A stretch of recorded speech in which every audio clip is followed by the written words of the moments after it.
윤석열 정부 내각의 인사청문회가 반환점을 돌았습니다. 주요 후보자들의 자진 사퇴를 촉구하는 민주당과 결정적인 한방은 없다는 국민의힘 사이에 공방이 치열합니다. 김두수 시대정신연구소 대표, 윤기찬 국민의힘 법률위 부위원장과 짚어보겠습니다. 두 분 안녕하십니까? 네, 안녕하세요. 네. 자, 먼저 한동훈 법무부 장관 후보자 인사청문회 얘기부터 해보겠습니다. 원래 4일로 예정이 돼 있었는데 취임식 전날 인사청문회를 열기로 했습니다. 이거 좀 이례적인 거 아닙니까? 그러니까 취임식 전날이라는 의미도 있고요. 그다음에 원래 한동훈 후보자에 대한 인사청문 요청안 접수된 것이 4월 19일로 알고 있어요. 그러면은 4월 8일까지 끝내야 되거든요. 4월 8일까지 네. 이제 20일째 되는 날이기 때문에 그때까지 마무리하지 않으면 당선인 측에서 청문 경과보고서 송부 요청을 하게 되면 2, 3일 두고 바로 임명할 수가 있는 거죠. 그러니까 이거를 어떻게 보면 막는 의미도 있는 거예요. 네. 4월 8일까지는 4월 9일 날 했기 때문에 4월 9일 날 하게 되면 사실은 그 전에 인사청문 요청한 송부 요청을 못 하죠. 당선인 입장에서. 이런 안이 있는 거고 그다음에 이제 뭐 지방선거 간격을 좀 좁히겠다 이런 의미도 있는 거라서 저는 사실 한동훈 후보자에 대해서 제기된 여러 가지 문제점들에 대해서는 어느 정도 본인이 소명을 했던 부분도 있고 또 상장 부분은 자신 있게 청문회에서 내놓겠다라고 했음에도 불구하고 증인 채택 문제 저렇게 을 명분으로 늦춘 것은 사실 좀 정치적인 의도다라고 볼 수밖에 없는 것이고 증인도 채택된 거 보시면 아시다시피 저거 전부 다 자질 문제예요. 이미 무혐의 난 것과 관련해서 예컨대 뭐 채널A 사건 관련해서 뭐 감찰 과정 이런 부분들이라서 이것은 도덕성 것도 상관이 없단 말이죠. 이미 무혐의가 난 상황이잖아요. 그래서 저런 그 자질 문제와 관련된 또 업무와 관련된 증인에 대한 신경전 갖고 청문회를 일주일 미뤘다. 사실 조금 납득하기 어렵죠. 지방선거와 좀 간격을 좁히면서 논란을 끌고 가려는 거 아니냐 이런 부분에 대해서도 좀 해석을 그러니까 해주세요. 예전에는 당선인 신분 때 청문 요청안을 제출을 하게 되면 청문회를 사실은 당선인이 대통령이 취임한 이후에 2, 3일 이후부터 시작을 했어요. 되돌아보면. 네. 근데 이번에는 당선인 측에서 일찍 청문 요청안을 제출했죠. 잘했다고 봅니다. 그러다 보니까 민주당 입장에서 보면 어쨌든 지방 청문을 하다 보면 국민의힘에 불리한 내용들이 많이 나오긴 나오겠죠. 의혹 제기라도. 그러다 보니까 지방선거하고 간격이 한 달 반 차이기 때문에 그 간격을 좀 좁히는 노력을 의식적으로 해왔던 게 아닌가라는 개인적인 생각이 있습니다. 네. 자, 김두수 대표님. 그러면 민주당 입장에서는 이거를 왜 연기한 겁니까? 일단 부적격이라고 하는 사람들에 대해서 좀 신호를 준다라는 의미도 있는 거라고 봅니다. 그러니까 워낙 이제 청문회가 몰려 있으니까 그리고 또 자진 사퇴할 거라고 예상됐던 사람들이 사퇴하고 있지 않기 때문에 거기다가 이제 한동훈 후보자 같은 경우에는 뭐 소통령이라고도 불리기도 하고 왕장관이라고 하는 이런 벨칭을 가질 정도니까 좀 특별하게 다루겠다 이제 이런 의미도 있고요. 그리고 어쨌든 뭐 흔히들 시중에 말하는 이제 칼잡이의 등장이지 않겠습니까? 그 검찰 시절도 칼잡이인데 또 법무부 장관으로 등장하니까 민주당 입장에서는 뭐 허용하기 힘든 그러니까 과거의 이 조국 사태의 주역 중에 한 명이었고 그런 것들이 민주당 입장에서는 상당한 이제 이 대선 패배가 연결됐던 트라우마이기 때문에 이 부분에 대해서는 철저히 검증하겠다 이런 것의 하나의 표현이라고 저는 생각합니다. 증인 채택과 관련해서는 뭐 심각한 이견이 있었던 건가요? 꼭 그렇다고 보기는 힘든데요. 어쨌든 그 한동훈 후보자가 이 소위 말하는 검수완박, 그러니까 검찰의 정상화법에 대한 의견을 굉장히 세게 밝혔고 그것이 또 야당에서 지금 현재 국민의힘에서 한동훈의 논리에 밀리기 때문이다. 뭐 이런 이야기를 막 또 언론 플레이를 하는 바람에 민주당 입장에서는 정말 이 문제에 대해서 한번 정면으로 붙어보자 이런 의도도 있다 저는 생각합니다. 네.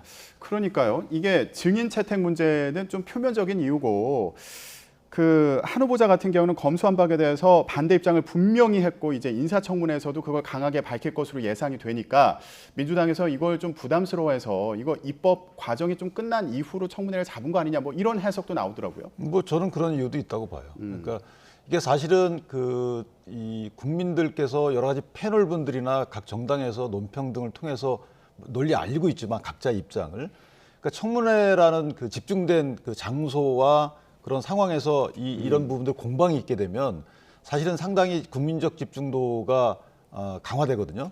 그러면 이제 그 여론이 악화될 여지가 있고 여론 악화에도 불구하고 분명히 민주당은 이 법을 통과시키려는 의도를 갖고 있었기 때문에 법의 통과는 막지 못합니다만은 지방선거에 상당히 악영향을 미치죠. 이런 여러 가지 상황을 정치적으로 해석한 거라고 보이고 또 하나 굳이 뭐 해석을 한다 그러면 이렇게 연기한 이유는 한동훈 후보자에 대해서 여러 가지 문제점 등을 찾아봤는데 없다. 더 찾아봐야 되겠다. 일주일간이라도. 뭐 이런 자그마한 이유도 있지 않았을까라고 생각을 합니다. 네. 앞서서 국민의힘의 이준석 대표도 한동훈 법무장관 후보자 인사청문회에서 이 검수완박 쟁점을 좀 공론화하자 이렇게 예. 제안하지 않았습니까? 예. 민주당도 그렇게 좀 준비를 하고 있는 상황으로 보면 될까요? 예, 그렇습니다. 당연히 그렇고요. 지금 현재 민주당 입장에서는 여러 가지 이제 한동훈 검사의 부적격에 대해서 거론해 왔는데 뭐 현재 이제 인수위라든지 당선인 측에서는 뭐 꿈쩍도 안 하고 있기 때문에 이거는 한덕수 국무총리 인준과 연동돼 있다는 생각도 들고요. 또 하나는 이제 이 지금 현재 언론에서 이제 본격적으로 한동훈 그 후보자의 자녀 즉 조국 사태와 같은 잣대의 자녀 문제가 지금 등장하고 있지 않습니까? 그러니까 부모 찬스를 썼을 가능성, 뭐 본인의 이름으로 기정이 안 됐더라도 그 어떤 특정 회사 이름으로 기정됐다는 이 사실 여부를 가지고 한동훈 후보자는 바로 고소를 했거든요. 이런 거는 지금까지 청문회에 나왔던 그 어떤 그 후보자와는 다른 행태라고 볼 수 있습니다. 그래서 검사 출신의 특유의 칼잡이이기 때문에 이렇게 하는지 모르겠습니다만 바로 이 언론의 시간, 국회의 시간에 입을 틀어막겠다 이렇게 나오고 있기 때문에 그리고 뭐 후보자의 자녀 같은 경우에는 뭐 논문도 6편이나 고등학교 1학년이 그리고 전자책도 10권이나 이렇게 냈다고 하고 뭔가의 뭐 유학을 위한 스펙을 쭉 맞추고 있는데 이게 조국 스펙 쌓기하고 너무나 동일하지 않느냐 이쯤 되면 진짜 압수수색 해봐야 되는 거 아니냐 이런 이야기도 나오는 겁니다. 네, 이 부분을 조금 더 정리해 볼게요. 앞서서 부위원장님은 이제 인사청문회를 준비하는 과정에서 의혹을 좀 찾아봤더니 안 나오니까 검수완박 관련해 가지고 이제 뭐 이런 쟁점으로 흐르는 거 아니냐 이렇게 해석을 해주셨는데 지금 대표님 같은 경우에는 한동훈 후보자 이제 딸과 관련된 의혹이 최근에 제기된 부분을 설명을 해주셨거든요. 어떤 의혹이 제기된 건지 좀 정리를 해주시죠. 예, 지금 현재 고1 때 논문 본인이 이제 논문을 냈다는데 한 달에 4편, 뭐 총 합해서 6편을 냈고요.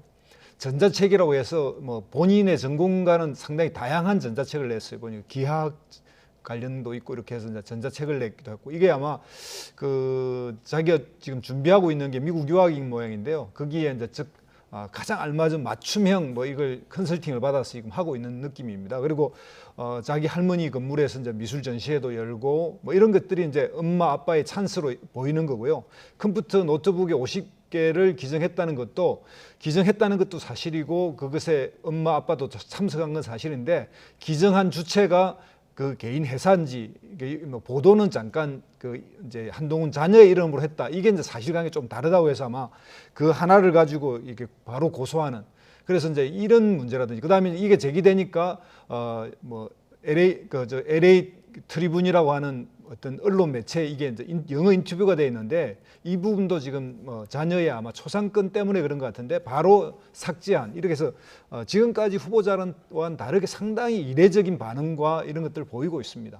네, 지금 한동훈 후보자도 강력하게 대응을 하고 있는 상황으로 보이는데 어떤 입장을 밝히고 있나요? 현재 기사가 좀 문제가 있었던 것으로 보여요. 예컨대 대학 진학을 위한 뭐 특혜 뭐라 그랬더라? 기부 스펙 의혹 이렇게 했기 때문에 이 한동훈 후보자의 자녀는 아직 대학 입학을 안 하고 있고 준비하는 과정이거든요. 네.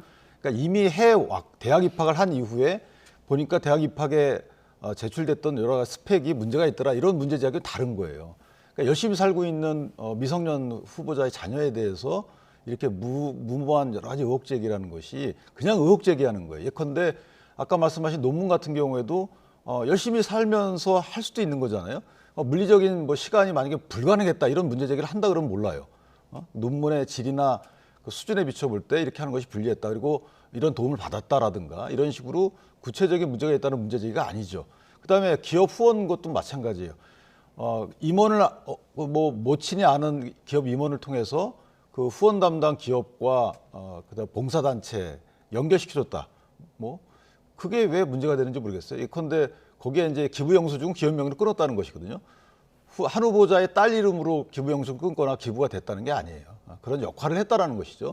저는 칭찬해야 되는 거 아닌가 싶고요. 근데 이것을 마치 한 후보자 입장에서는 이렇게 제대로 딸 이름으로 기부가 된 게 아니다라고 밝혔음에도 불구하고 아마 특정 기사에는 그게 그렇게 기사화가 안 됐나 봅니다. 그러다 보니까 아마 고소까지 간 것인데 고소의 적정성 여부를 떠나서 이렇게 미리 문제 제기한다는 거, 그다음에 어떤 뭐 부모의 지위에만 보고 이렇게 했을 것이다라고 단정적으로 한다는 거. 예컨대 지금 말씀하신 대로 어떤 누구의 조언을 받아가지고 유학을 준비하는 과정에서 봉사활동을 했다. 문제가 있나요? 그게 아니고 해당 봉사활동을 하는 척하고 안 했다가 문제겠죠. 안 하고 나서 나중에 한 것처럼 했다. 이런 게 문제가 아니겠어요? 근데 지금 많이 행해지고 있는 어떻게 보면 정상적인 이런 것들에 대해서도 이게 문제가 있다라고 문제 제기를 하게 되면 그 당사자인 미성년 후보자의 자녀는 정신적 상처를 받지 않겠습니까? 네. 지금 이제 딸 스펙과 관련해서 얘기를 좀 해보고 있는데 추가적으로 또 의혹이 나온 부분이 딸이 봉사활동으로 서울시장상이랑 인천시장상을 받았다고 되어 있는데 지자체 확인 결과 상을 준 기록이 없더라 이런 보도가 나왔거든요. 이 부분에 대해서 한동훈 법무부 장관 후보자 입장은 어떤 상황인가요? 그러니까 이게 이제 이것도 본인 스스로가 밝힌 건 아닌 것 같고 해당 기사에 있는 것 같아요. 그래서 모 의원께서 알아봤더니 해당 서울시하고 인천시에서는 그런 수상 내역이 없다 이렇게 아마 답이 온 것 같고 따라서 이제는 한 후보가 밝게 될 시간이죠. 그래서 실제 서울시로부터 언제 어떤 명목으로 수상을 했는지, 그래서 인천시 내지 인천시 산하단체로부터 언제 어떤 명목으로 수상을 했는지에 대해서 밝혀야 되는 것이고 본인은 이제 청문회 때 밝히겠다고 쭉 똑같은 입장을 밝혀왔어요. 그래서 아마 수상 내역을 없는 데 있다고 할 이유는 없는 것 같고 제가 볼 때 특히나 네. 기사하고 인터뷰였던 거 아니겠어요. 그래서 아마 저 부분은 글쎄요 뭐 일단 국회의원께서 답을 그렇게 받았으니 일단 그 답을 먼저 믿어야 되는 것이고 그렇다면 한 후보자가 청문회에서 객관적 자료를 통해서 본인이 수상한 것이 맞다 자녀분이 이렇게 입증할 의무가 있다 이렇게 봅니다. 네, 알겠습니다. 자, 이제 9일날 인사청문회가 있으니까 검수완박 문제와 함께 이런 의혹과 관련해서도 여야 간의 공방이 치열할 것으로 보이는데 한동훈 법무장관 후보자가 어떤 입장을 밝힐지 지켜보도록 하겠습니다. 자, 저희가 한동훈 법무장관 후보자 인사청문회와 관련해서 얘기를 해보고 있는데 이에 앞서서요. 김인철 교육부 장관 후보자 같은 경우에는 자진 사퇴를 했습니다. 그래서 윤석열 내각 첫 낙마 사례가 나왔는데 결정적인 배경은 뭐가 있었습니까? 일단 뭐 좀 말하기 좀 끄끄운 방석집에서 논문을 심사했다는 건데요. 아마 젊은 세대들은 이제 방석집이라는 게 어떤지 잘 모를 겁니다. 그러니까 이제 좀 나이가 있으신 분들은 아는데 뭐 이 이야기가 나오니까 그냥 어쩔 수 없이 더 이상 뭐 구차하죠. 이 변명도 그렇고 해명도 하기 힘든 정도의 어떤 이야기니까 논문도 뭐 논문 그 심사도 문제지만 이제 포절 이야기도 나왔었거든요. 그리고 그 자진 사퇴의 1번이 되는 이런 불명예를 피하려고 했긴 한 것 같은데 김인철 후보자는 뭐 여러 가지 너무나 많은 이 부적격 사유가 있었기 때문에 늦었지만 그래도 본인이 이제 결단을 했기 때문에 그나마 덜 뭐 불명예를 얻었다고 볼 수 있는데요. 그러나 이 여러 가지 그 의혹 사건으로 보면 이거는 수사 대상이 아닌가 이런 생각이 듭니다. 네. 첫 낙마 사례가 나오면서 윤석열 당선인 입장에서도 좀 부담스럽지 않을까 이런 생각이 들기도 하는데요. 네, 그러니까 예컨대 뭐 인수위 단계에서 검증의 한계는 있는 건 분명하죠. 그러니까 심지어는 문 대통령 정부 시절에 34명의 장관에 대해서 청문 보고서 및 채택 이후에 임명이 됐잖아요. 그 부분도 일정 부분은 검증의 한계가 있다고 늘 말씀을 해오셨기 때문에 그러니까 모든 제도적 권한을 갖고 있는 정부 입장에서도 검증의 한계가 있는데 인수위 시절에 아마 당선인 측에서는 한계가 있었을 거예요. 더군다나 이제 김인철 후보자의 경우에는 사실은 청문회에서 본인이 해명을 통해서 국민적 의혹을 수그러뜨릴 수 없는 부분들이 있어요. 보니까 거기서 해명을 할 수는 있겠죠. 예를 들면 네. 방석집 논란이라고 하는데 그 방석집이 아니라고 하긴 하지만 어찌됐든 그러한 얘기들을 하면서도 그것이 본인은 해명을 할지언정 국민적 시각에서 볼 때 그 해명이 자연스럽다라고 받아들이지 않을 만한 그런 이슈예요. 그러다 보니까 아마 본인이 청문회를 감당하기 어렵지 않았나 이렇게 판단했던 것으로 보입니다. 네. 국민 정서에서 볼 때 해명을 하더라도 좀 받아들이기 어려운 부분이 있지 않았을까? 이 부분에 대해서 그렇죠. 좀 지적을 의혹을 해주시면 해명을 하게 되면 그 해명을 통해서 국민적 오해가 좀 불식되는 그런 사안이 있는 반면에 지금 김인철 후보자에 대해서 불거진 일부 그 사안 자체는 해명을 하더라도 그 의혹이 수그러들기 어려운 그런 사안 자체가 그런 성격상 그렇습니다. 네. 자, 첫 낙마 사례는 김인철 교육부 장관 후보자였는데요. 이렇게 흘러가고 있는 청문회 전공에서 주목받는 또 한 명의 인물이 있습니다. 바로 정호영 보건복지부 장관 후보자인데요. 인사청문회 상황 어땠는지 보고 오겠습니다.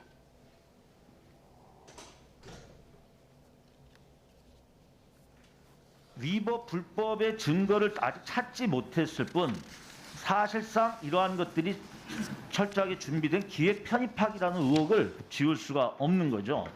예, 제가 편입학에 대해서 다른 교수들에게 이야기하지도 않았고 할 수도 없었던 것이 또 애들이 떨어질 때를 대비해서 애들이 떨어질 때 그 부끄러운 것도 있습니다. 하지만 많은 국민들께서 의혹을 품고 계십니다.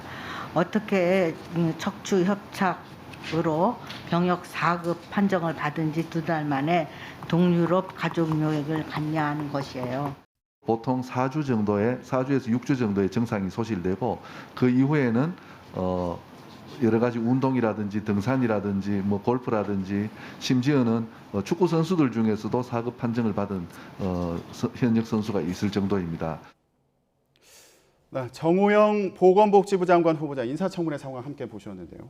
자녀 의대 입시 그리고 아들 병역 관련 의혹이 계속 수그러들지 않고 나오고 있는 그런 상황이에요. 예, 일단 뭐 우연에 우연히 겹쳤는지 모르지만 두 자녀 모두 다 그 병원의 부원장 원장 시절에 그 편입이 됐고, 그리고 또 아들은 뭐 병역에서 또 본인이 신체적 문제가 있음에도 불구하고 병역이 이제 4년 뒤에 2급에서 4급으로 내려가고 그걸로 다시 이제 병역 면제가 되면서, 근데 그 시기에는 봉사활동을 하고 이 봉사활동의 어떤 그 점수나 이 스펙을 가지고 의대 편입이 되고 이제 이런 문제가 다 겹쳐 있는데요.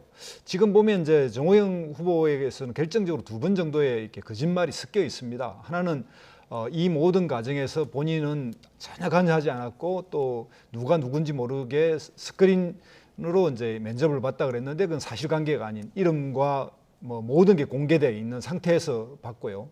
또 하나 본인이 그 자녀가 이렇게 면접 점수가 20점, 20점 만점이 나오거나 아주 고 점수가 나왔을 때 다른 사람들도 만점이 있었다고 했지만 확인해 보니까 그분들이 만점 준 경우는 없었고요. 뭐 고득점이라든 이런 한 분이 있었는데 그건 좀 다른 데서도 점수가 높았기 때문에 이런 것들의 해명이 사실은 명백하게 청문회에 와서 거짓말을 했는데 더 이상 이런 것들 허용하면 안 됩니다. 그러니까 뭐 의혹도 너무나 많은데 이런 민주당 입장에서는 이런 의혹의 결정적 한방, 즉 우리가 그 검찰 수사의 시간이 아니지 않습니까? 국회와 언론의 시간이다 보니까 그 한계 속에서 나온 결정적 한 방이 없다. 이걸 가지고 그 사람이 자격을 가졌다. 이렇게 말할 수는 없는 거죠.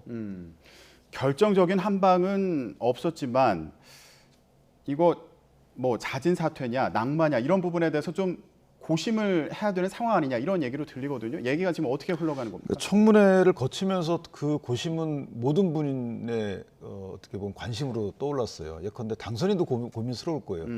지금 청문회에서 만약에 뭔가 새로운 문제 제기가 됐거나 또는 객관적인 증거가 제출됐으면 그 고심이 쭉 상대적으로 낮아졌을 텐데 지금 아무것도 나온 게 없어요. 예컨대 결과론적으로 보면 외관상 보면은 분명히 이 문제가 있다라고 문제 제기할 만한 의혹이 충분해요. 그런데 막상 거기에 대해서 병역 같은 경우에 보면 이미 이제 검증을 했어요.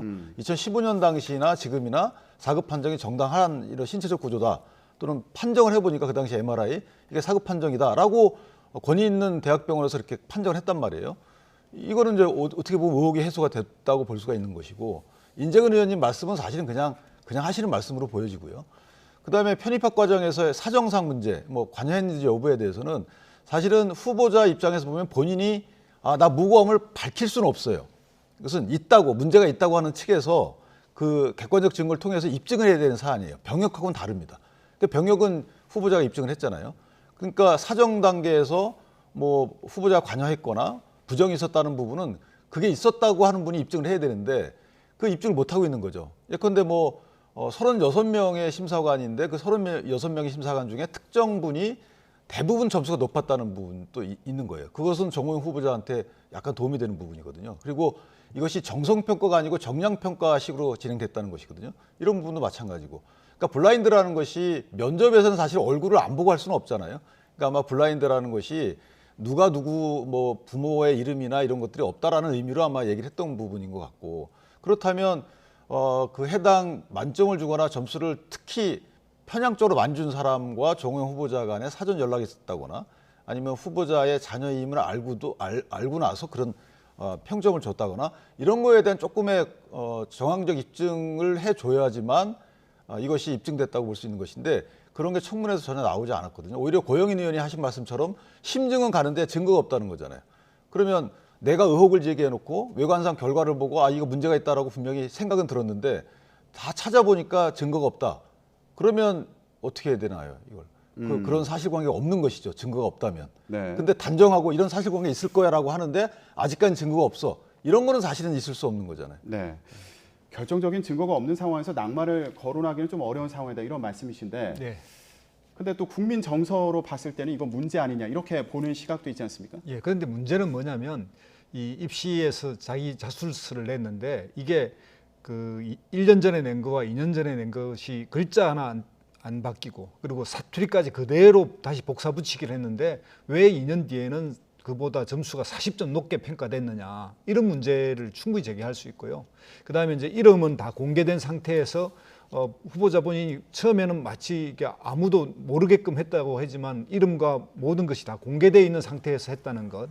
그리고 특정한 사람에게 특정 점수를 줬다는 것 이런 것이 다 정황 증거죠. 그런데 여기에 결정적으로 수사가 안 들어갔기 때문에 핸드폰으로 그 전에 사전에 연락했는지 통화했는지 부탁했는지 이걸 확인할 수는 없지 않습니까? 이제 그런 한계는 있는 가운데 이 모든 것에 정황 증거가 다 나타나고 또 후보자 본인이 이게 두세 차례 이렇게 안 맞는 거짓 해명을 했는데도 불구하고 자격이 있다 이렇게 이야기하는 것은 이해할 수 없고요. 민주당 입장에서도 그럴 겁니다. 그러니까 임명하라면 임명해도 좋다. 그러면 윤석열 당선인의 지지율도 내려갈 것이고 또 좀 있을 지방선거도 영향이 있을 거기 때문에 어떤 의미에서는 뭐 바둑에서 이야기하면 꽃놀이패, 뭐 어떤 의미에서는 불감청 고소원, 즉 하면 어쨌든 민주당 입장에서 정치적으로는 더 좋은 일이죠. 임명을 강행하면. 그렇죠. 임명을 강행하면 뭐 국민의힘 지지도만 내려갈 거니까요. 그래서 이제 그런 부분에 미묘한 지점이 있다고 저는 생각합니다. 국민들이 어떻게 보느냐 이 부분도 참 고민을 해야 될 부분일 텐데. 특히나 이제 지방선거가 있잖아요. 그러다 보니까 당의 입장과 사실 또 내각을 짜고 있는 당선인 입장이 약간 다를 수는 있어요. 마음속의 입장이. 그런데 청문회에서 좀 결정적인 게 나와줬으면 정리가 됐을 텐데 어쨌든 당의 입장과 당선인 입장이 같아졌겠죠. 근데 저런 상황에서 섣불리 뭔가를 결단하기에는 상당히 상황이 좀 애매하다 이런 거로 좀 이해가 되고 있고요. 그리고 이전에 민주당 입장에서도 보면 지금 예전에 7대 이것만큼 안 된다 이 불가사의를 됐잖아요. 네. 사실 거기에 지금 해당하는 거는 없어요. 결정적으로는 없단 말이에요. 오히려 국민정서 말씀하시는데 그건 뭐 틀렸단 말이 아니에요. 국민정서 제일 중요하죠. 그러나 어쨌든 민주당 입장에서 국민을 일단 국민의 입장을 도외시해 놓고 보면 이전에 청문회에서 있었던 여러 가지 민주당의 주장 등이 담긴 청문회의 그 녹취록 이거 한번 보고 오셨으면 좋겠어요. 그래서 거기에 근접한 주장을 좀 했으면 좋겠고 어찌됐든 첫 조각이기 때문에 상당히 이런 어려움 등도 민주당 입장에서는 좀 감안했으면 어떻겠는가라는 생각이 예, 그럼 간단히요. 윤석열 당선인 같은 경우는 임명을 할 걸로 예상을 하시나요? 전망이 어떻습니까? 글쎄요, 그건 복잡할 것 같아요. 마음속이. 그러니까 지금 좀 고심하고 있을 그렇죠. 것이다. 당 인사들은 공개적으로 당의 지도부의 한 분도 공개적으로 이거 좀 문제 있다라고 얘기하고 있거든요. 그리고 당에 상당히 뭐 이름 있는 분도 그런 의원도 문제가 있다라고 얘기하고 있기 때문에 당선인 입장에서는 그런 것을 무시하기는 어려울 거고 다만 또 제기된 의혹에 대해서 또 객관적 아직 입증이 덜 된 상황이라서 청문회 그러니까 첫 의혹 제기 단계보다는 오히려 좀 이게 해명되거나 낮아졌단 말이에요. 상황이 더 정호영 후보자 입장에서 보면 호전됐어요. 이런 상황이라 예. 이런 상황이기 때문에 아마 상당히 고민이 있지 않을까 그렇게 생각합니다. 오히려 정호영 후보자 입장에서 청문회를 통해서 자기 입장을 밝힐 기회를 가졌다 이런 말씀이신 그리고 거죠. 고용인 그 의원도 그렇게 말씀하시잖아요. 분명히 심증은 있는데 이렇게 사실관계가 있다고 보는데 증거가 없다라고 단언하시잖아요.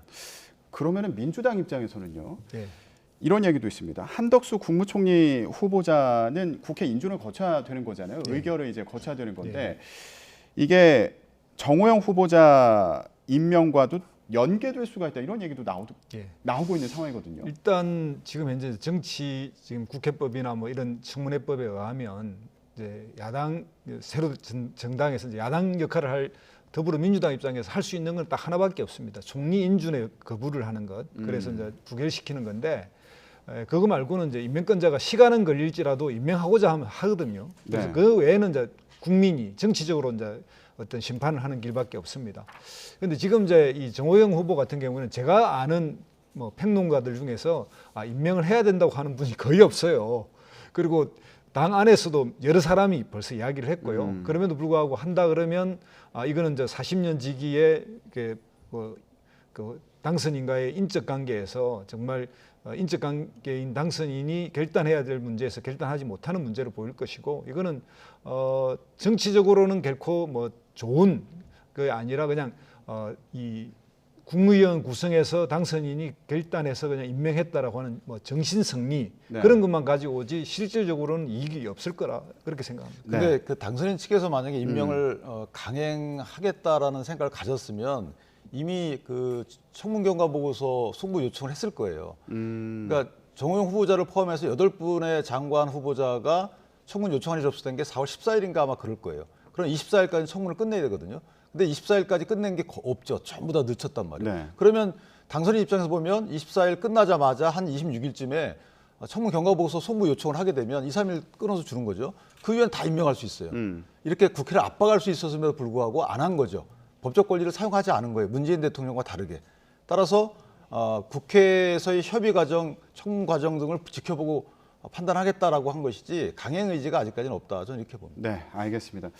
지금은 고민의 시간이다 이런 말씀으로도 이해가 되는데요. 청문회 전국이 복잡하게 돌아가고 있습니다. 김두수 시대정신연구소 대표, 윤기찬 국민의힘 법률위 부위원장과 함께 인사청문회 상황 짚어봤습니다. 두 분 고맙습니다.